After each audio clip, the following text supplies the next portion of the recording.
एक बार की बात है, एक शहर में घर घर टिफिन नाम की एक गुमनाम टिफिन सर्विस बहुत मशहूर हो रही थी। इस टिफिन सर्विस को कौन चला रहा था ये कोई भी नहीं जानता था, पर इस टिफिन सर्विस के बहुत कस्टमर्स थे और सब जानना चाहते थे कि इतना अच्छा खाना भला कौन बना रहा है। जब भी कोई टिफिन ऑर्डर करता, टिफिन उसके घर के बाहर पहुंच जाता था और ऑर्डर करने वाले डिलीवरी मैन को भी कोई नहीं देख पाता था। एक बार सिया नाम की एक लड़की थी जिसका हाल ही में इसी शहर के एक मशहूर कॉलेज में एडमिशन हुआ था। सिया का दिमाग हमेशा उल्टी सीधी चीजों में लगा रहता था।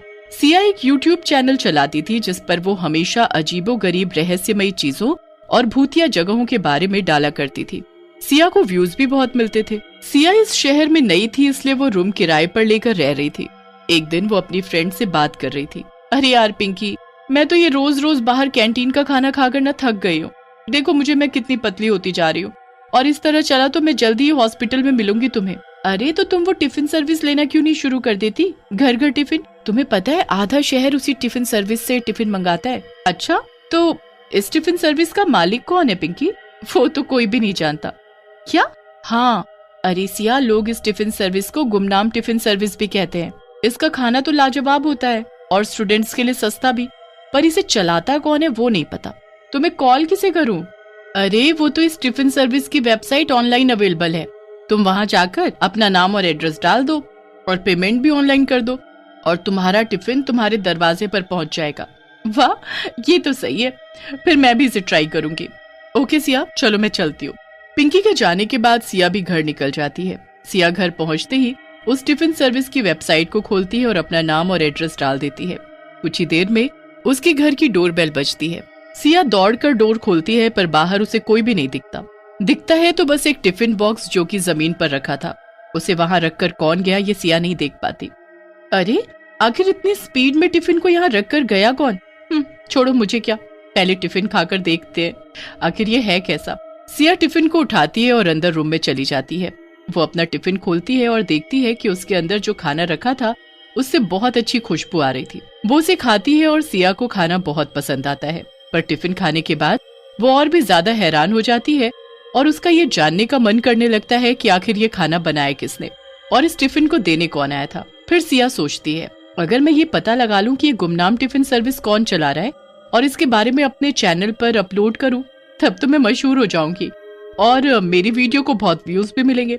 यस, अब तो मैं ये पता लगा कर रहूंगी कि इस गुमनाम टिफिन सर्विस के पीछे आखिर है कौन। अगले दिन सिया का टिफिन फिर से उसी समय उसके डोर पर पहुंच जाता है, पर इस बार भी सिया ये नहीं देख पाती कि टिफिन देने आया कौन। कई दिनों तक यही चलता रहता है। फिर एक दिन सिया फैसला करती है, अब तो चाहे कुछ भी हो, मैं जान कर ही रहूंगी कि ये है कौन जो मुझे टिफिन देने आता तो है पर दिखता नहीं, और कौन है इस टिफिन सर्विस के पीछे। अगले दिन जब टिफिन आने का समय होता है, सिया घर के बाहर ही छुप जाती है और देखती है कि एक सुंदर लड़की सिया के दरवाजे तक आती है और चुपचाप टिफिन रखकर तुरंत सड़क की तरफ चली जाती है। सिया उसका पीछा करती है और देखती है कि वो लड़की एक एक्टिवा पर बैठकर कहीं जाने लगती है। सिया भी अपनी स्कूटी उठाती है और जल्दी से उस लड़की के पीछे जाती है। आज तो मैं इस टिफिन वाली का पर्दाफाश करके रहूंगी। पर ये जा कहाँ रही है? ये तो एकदम शहर के बाहर की तरफ कहीं जा रही है। वो लड़की अपनी गाड़ी में बैठकर थोड़ी ही देर में शहर के बाहर बने एक खंडहर के पास जाकर रुक जाती है। ये एक बड़ी सी बिल्डिंग थी जो बिल्कुल सुनसान थी। देखकर ये कहना भी मुश्किल था कि यहाँ पानी और बिजली आता होगा। सिया अपनी गाड़ी को थोड़ा पीछे खड़ा कर देती है और छुपकर उस लड़की को देखने लगती है। लड़की बिल्डिंग के अंदर जाती है। अरे ये इस खंडहर जैसी दिखने वाली बिल्डिंग के अंदर क्यों जा रही है? यहाँ पर भला कोई टिफिन सर्विस कैसे चला सकता है? सिया बिल्डिंग की एक खिड़की से अंदर झांकने लगती है और इतना ही नहीं, वो अपना कैमरा खोलकर सब रिकॉर्ड करने लगती है और जो उसे दिखाई देता है वो देखकर सिया के पैरों तले जमीन खिसक जाती है। वो सुंदर लड़की बिल्डिंग के अंदर पहुंचकर एक चुड़ैल में बदल जाती है और उस जगह पर बहुत सारे टिफिन और खाना बनाने का सामान रखा था। ये सब देखकर सिया को कुछ समझ नहीं आता और तभी चुड़ैल की नजर खिड़की के पीछे खड़ी सिया और उसके कैमरे पर पड़ती है। ए, कौन है वहाँ? जल्दी अंदर आओ वरना अच्छा नहीं होगा। सिया चुड़ैल की डरावनी आवाज सुनकर डर जाती है, पर उसे कुछ समझ नहीं आता कि वो क्या करे, इसीलिए वो चुपचाप अंदर चली जाती है। कौन हो तुम? और ये कैमरा? तुमने मेरा पीछा क्यों किया? तुमने मेरा पीछा किया और अपने उस कैमरे में सब कुछ रिकॉर्ड किया ना? सब सच सच बताओ वरना अच्छा नहीं होगा। तुम यहाँ से जिंदा बचकर नहीं जा पाओगी। अरे नहीं नहीं नहीं, वो मैं क्या? वो दरअसल मैंने तुम्हारी टिफिन सर्विस मंगाई थी। मैं बहुत दिनों से तुम्हारा टिफिन ले रही हूँ, पर मैं जानना चाहती थी कि आखिर ये टिफिन इतना अच्छा बनाता कौन है, इसलिए आज मैंने तुम्हारा पीछा किया। मुझे लगा अगर मैं ये जान जाऊंगी कि ये गुमनाम टिफिन सर्विस कौन चला रहा है तो मेरे चैनल पर मुझे बहुत व्यूज मिलेंगे। अब तुम्हारी खैर नहीं, तुम्हारी हिम्मत कैसे हुई मेरा पीछा करने की? बोलो क्या किया जाए तुम्हारे साथ? मार दिया जाए कि छोड़ दिया जाए? इतना कहकर चुड़ैल सब्जियों के पास रखा एक बड़ा सा चाकू उठाती है। सिया चाकू देखकर डर जाती है और चुड़ैल से कहती है, अरे अरे रुक जाओ, भला तुम मुझे क्यों मार रही हो? प्लीज मुझे जाने दो, अगर मुझे कुछ हुआ तो मेरा चैनल कौन चलाएगा? वाह, यहाँ तुम मरने वाली और तुझे अपने YouTube चैनल की पड़ी है। नहीं, अगर तू यहाँ से बाहर चली गई तो सबको पता चल जाएगा कि ये टिफिन सर्विस एक चुड़ैल चला रही है और फिर कोई मुझसे टिफिन नहीं लेगा। तभी उस बिल्डिंग में एक बच्चा आ जाता है। वो बच्चा स्कूल यूनिफॉर्म में था। वो देखता है कि चुड़ैल के हाथ में चाकू था और सिया डरी हुई कोने में खड़ी थी। सिया बच्चे को अंदर आता देखकर उससे कहती है, अरे बच्चे, तुम यहाँ क्या कर रहे हो? जाओ घर जाओ, वरना ये चुड़ैल तुम्हें भी मार देगी। बच्चा सिया की बात अनसुना कर देता है और दौड़कर चुड़ैल के गले लग जाता है। सिया ये सब देखकर दंग थी। नहीं मेरे बच्चे, ऐसा कुछ भी नहीं होगा। मैं इसे यहाँ से जाने ही नहीं दूंगी और ये किसी को कुछ बता भी नहीं पाएगी। चिंता मत करो। क्या ये चुड़ैल तुम्हारी माँ? मुझे तो कुछ भी समझ में नहीं आ रहा। हाँ, ये मेरा बेटा है। कुछ सालों पहले मेरी शादी हुई थी, पर मेरा पति मुझे बहुत मारता था। पहले मुझे लगता था कि बच्चा होने के बाद शायद वो मुझे मारना बंद कर दे, पर ऐसा नहीं हुआ।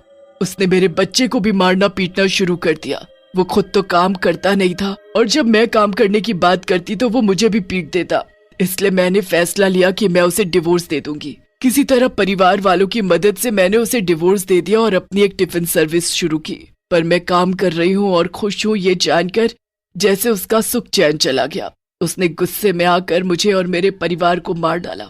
मेरा बेटा उस वक्त स्कूल में था इसलिए बच गया और मैं चुड़ैल बन गई।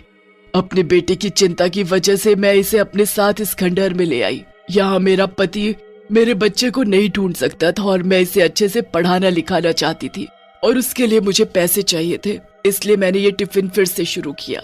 अगर सबको पता चल गया कि मैं चुड़ैल हूँ तो कोई मुझसे टिफिन नहीं लेगा और फिर मेरा बच्चा अनपढ़ रह जाएगा और भूख से मर जाएगा। मैं सब समझ गई, तुम चिंता मत करो चुड़ैल। मैं इस सब के बारे में किसी को नहीं बताऊंगी और तुम अपनी टिफिन सर्विस ऐसे चला सकती हो जैसे तुम अब तक चला रही थी। मुझे माफ कर दो, मैं वो वीडियो डिलीट कर दूंगी, प्रॉमिस। ठीक है, तुम जा सकती हो, पर अगर तुमने वो वीडियो कहीं डाली या किसी को इस बारे में बताया तो? नहीं नहीं, मैं ऐसा कुछ नहीं करूंगी और उम्मीद है कि मेरा टिफिन मुझे टाइम से मिल जाएगा। दोनों हंसते हैं और सब ठीक हो जाता है। इसी तरह गुमनाम टिफिन सर्विस हमेशा के लिए गुमनाम ही रहती है।